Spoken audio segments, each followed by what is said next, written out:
बिस्मिल्लाहिर्रहमानिर्रहीम और अस्सलाम वालेकुम and welcome back to my channel secret kitchen diaries. और सीक्रेट किचन डायरीज़ में आपको बहुत बहुत वेलकम। और आज जो रेसिपी आपसे शेयर कर रही हूँ वो बहुत ही मज़ेदार चिकन चरवा कह लें, या फिर आप चिकन स्टीम रोस्ट आप कह दें, या फिर आप इसके साथ ही तंदूरी चिकन जो है वो आप कह दें। तो वो आप किस तरह से घर पर बहुत ही आसानी से और घर में रखे मसालों से आप बना सकते हैं। सो यहाँ पर रेसिपी चलिए स्टार्ट करते हैं। और यहाँ पर देखिए कि मैंने ले ली है 1 किलो के करीब जो है वो चिकन ले ली है। और उसको मैंने बहुत अच्छे तरीके से डीप कट्स जो है वो लगा दिए ताकि मसाले जो है वो बहुत अच्छी तरीके से अंदर तक जाएं। और यकीन मानिए कि ये घर में रखे मसालों से जो है वो रेडी हो जाती है। तो यहाँ पर मैंने 1 कप दही ले लिया है और इसमें यहाँ पर मैं शामिल करने जा रही हूँ कुटी लाल मिर्च, और उसके साथ ही पिसी लाल मिर्च 1 चम्मच, और इसके साथ सूखा धनिया इसमें शामिल करने जा रही हूँ 1 चम्मच, और उसके साथ ही पिसा हुआ जो ज़ीरा है वो शामिल करने जा रही हूँ 1 चम्मच। और इसके साथ यहाँ पर मैं शामिल करने जा रही हूँ गरम मसाला पिसा हुआ, वो भी 1 चम्मच। और इसके साथ काली मिर्च 1 चम्मच, और चाट मसाला जो है वो इसमें मैं 1.5 चम्मच शामिल करने जा रही हूँ। और 2 चम्मच जो है वो भर के मैं इसमें शामिल करूँगी तिक्का मसाला। और तिक्का मसाला जो है वो आप अपनी चॉइस पे शामिल कर सकते हैं, नहीं करना चाहते तो आप बाकी मसालों की जो मिकदार है वो बढ़ा सकते हैं। और 1 चम्मच ही मैंने इसमें नमक शामिल किया है, क्योंकि चाट मसाला और तंदूरी मसाला में ऑलरेडी जो है वो नमक होता है। सो आप मसाले अपने टेस्ट के अकॉर्डिंग शामिल कर सकते हैं। सो यहाँ पे इसके साथ ही 3 चम्मच जो है वो मैंने नींबू का रस शामिल किया है मज़ीद टेस्ट बढ़ाने के लिए। और 3 चम्मच इसमें शामिल करने जा रही हूँ अदरक लहसुन का पेस्ट। ये यहाँ पर मैंने डाल के बहुत अच्छे तरीके से इसको मिक्स कर लेना है ताकि मसाले अच्छी तरीके से दही में मिक्स हो जाएं। और इसके साथ ही एक गट्ठी मैंने धनिया शामिल किया था चॉप किया हुआ, और उसे भी बहुत अच्छे तरीके से मिक्स करने के बाद यहाँ पर मैं इसमें फुल चिकन जो है वो रख रही हूँ। और एक परात में मैंने ये मसाला जो है वो रेडी किया है ताकि चिकन जो है वो बहुत इजीली मैं इस पर ये मसाला सारा जो है वो कोट कर सकूँ। और बहुत ही अच्छे तरीके से आपने अपने हाथों की मदद से जो है मसाला इनके कट्स के अंदर जो है वो बहुत अच्छी तरीके से डीपली लगाना है ताकि मसाले जो है वो बहुत अच्छी तरीके से अंदर तक जाएं, और बहुत अंदर तक जो है वो कुकिंग के दौरान जो है वो अंदर तक मसाले जा सके और कुक हो सके।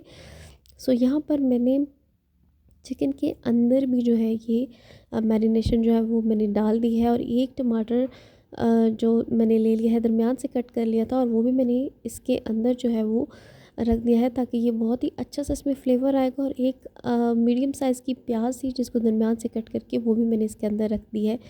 इससे बहुत ही अच्छा फ्लेवर आएगा कुकिंग के दौरान जो है, और चिकन में भी बहुत अच्छा फ्लेवर आएगा। और एक लेमन जो है वो भी मैंने इसके अंदर जो है वो रख दिया है। सो यहाँ पर हमारी तैयारी जो है वो कंप्लीट होती है। और इसके साथ ही यहाँ पर मैं इसको एक किचन थ्रेड की मदद से जो है बहुत अच्छी तरीके से इसकी लेग्स को बहुत अच्छे तरीके से बांध के और नीचे से घुमा के आप जो है वो बहुत अच्छे तरीके से चिकन को जो है वो रोल कर लें और बांध लें ताकि कुकिंग के दौरान जो है ये बिल्कुल भी टूटे नहीं या खुले नहीं। सो यहाँ पर मैंने एक पैन ले लिया है और इसमें तकरीबन 2 से 3 चम्मच मैंने ऑयल ले लिया है, और ताकि पैन ऐसा लें जिसमें जो है वो फुल चिकन जो है वो हमारी कुक हो सके। और साइज़ के मुताबिक आप पैन ले लें चिकन के।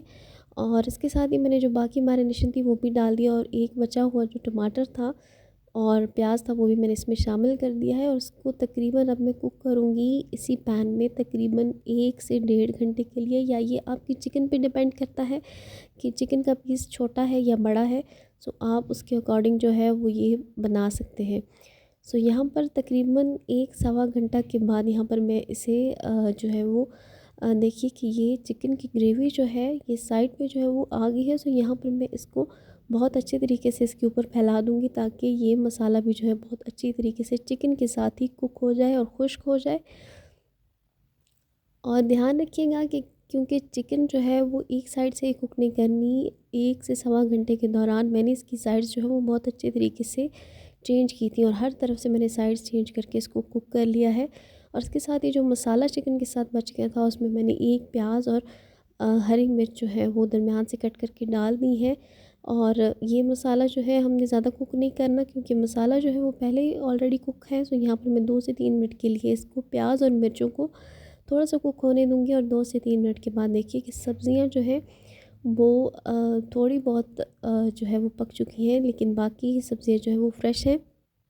और देखिए कि चिकन जो है वो भी बहुत अच्छे तरीके से रेडी हो चुकी है। और इसके साथ ही मैंने ये मसाला जो है वो भी रख दिया है, क्योंकि ये मसाला जो है वो बहुत ही मज़ेदार, बहुत ही चटखारेदार होता है।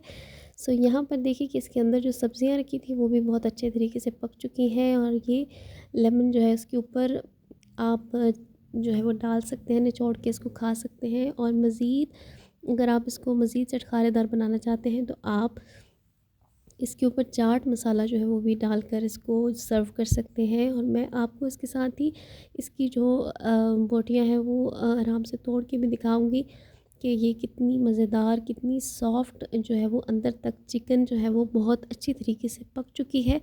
और देखिए कि ये बहुत ही मज़ेदार और अंदर तक जो है वो गल चुकी है। आप घर में ही बाज़ार से कई ज़्यादा अच्छी जो है चिकन आप घर में बना सकते हैं। एक तो बहुत ही सफाई का ख्याल घर में रखा जाता है, और दूसरा घर में रखे हुए मसालों से बहुत अच्छे तरीके से देखिए कि ये रेडी हो चुकी है। और इसका ब्रेस्ट का पीस जो है वो भी मैं आपको कट करके दिखाती हूँ, कितना सॉफ्ट और कितना अच्छी तरह से ये अंदर तक जो है वो गल चुकी है।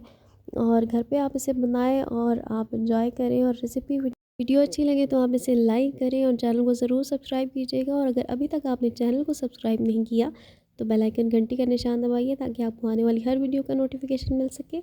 अल्लाह हाफ़िज़।